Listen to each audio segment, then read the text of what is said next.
Hey, what's up, everybody? Welcome to the show. I'm the host, T Money.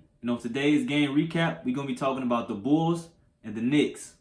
Now, unfortunately, the Bulls lost to the Knicks 111-113 in overtime. But my overall opinion on Thursday night's game was that we played a fair game. I love when we go out and we compete on both ends of the floor. Unfortunately, our biggest weakness to me is that we don't have any interior defense. Vucevic is our starting center. Unfortunately, he's not a center. He's a power forward. Would love to see Coach Billy Donovan mix up that lineup a little bit, put him at the 4, put Zach Collins at the 5. That's why I thought they picked him up in the trade for Zach LaVine to get a better front court. Jalen Smith left, didn't really play.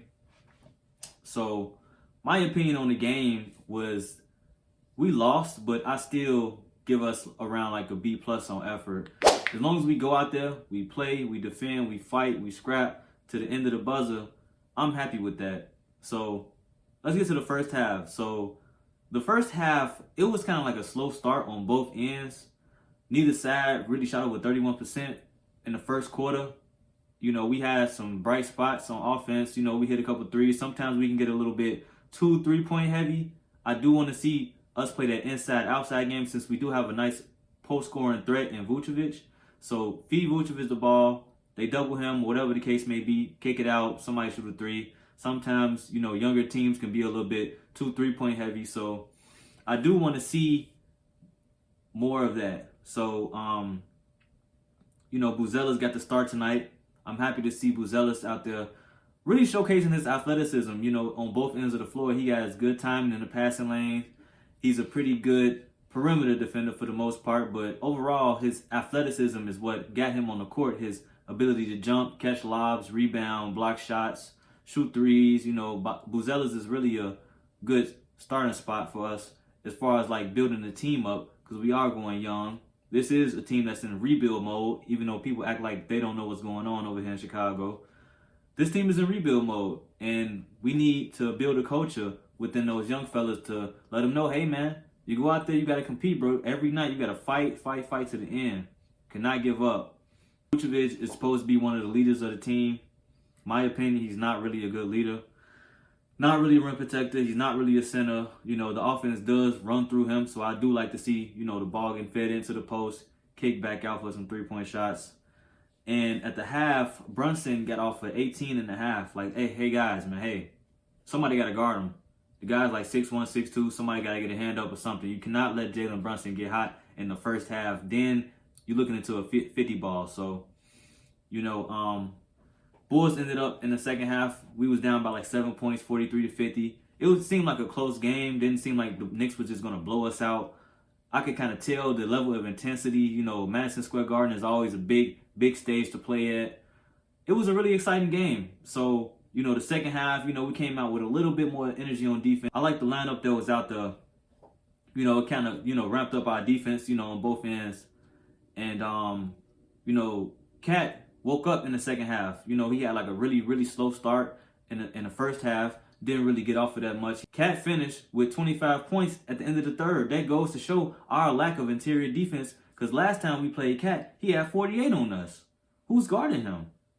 I mean, it's ridiculous, But I do want to give a big shout out to the bench. Even though we are guard heavy, Kevin Huerter, Trey Jones coming in, Ayo, Kobe White. We are pretty guard heavy.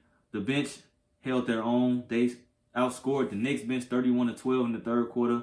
We scored 38 points in the third quarter. So I'm thinking, okay, maybe we got a shot. Maybe we can win this thing at Madison Square Garden. So, by the end of the fourth quarter, the game was coming down to the wire.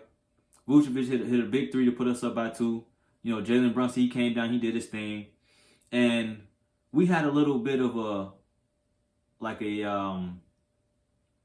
scramble play. We had a little bit of a scramble play out there where Kobe White lost the ball off somebody's foot, and then the ball went out of bounds. So then after that, to call a timeout, there's 2 seconds left on the clock, and Vucevic get the switch on Mikal Bridges, and Mikal Bridges blocks his shot, and we go into overtime. Now, if you Vucevic and you nearly 7 foot, and Mikal Bridges is on you, and he's 6'8", you gotta go up a little bit stronger than that, man. You can't just have a man out there blocking your shot. You got to give him, put him in the basket, man. You way bigger than him, bro. So, that was kind of disappointing. Then in overtime, the Knicks just had way more firepower than us. We looked lost out there on offense. Defense, we competed on as long as we compete every night, I'm satisfied with the results. I don't like to see lackluster defense, people just jacking up a bunch of threes. I like to see us push the pace up and down the floor. We're about third, fourth in pace in the NBA. I love to see the young guys out there running and gunning. So, they ended up going up, time the game. Vucevic missed the game-winning shot to send the game into the second overtime. That was tough to watch. That was very, very tough to watch. So, some of the game highs for the night, Josh Giddey ended the game with 27 points, 16 rebounds. Karl Anthony Towns had 32 and 18, another monster game on a lackluster interior defense. Overall, to me, I'm giving this game around a B+ on both ends of the floor. As long as we go out there and compete, I can't get mad.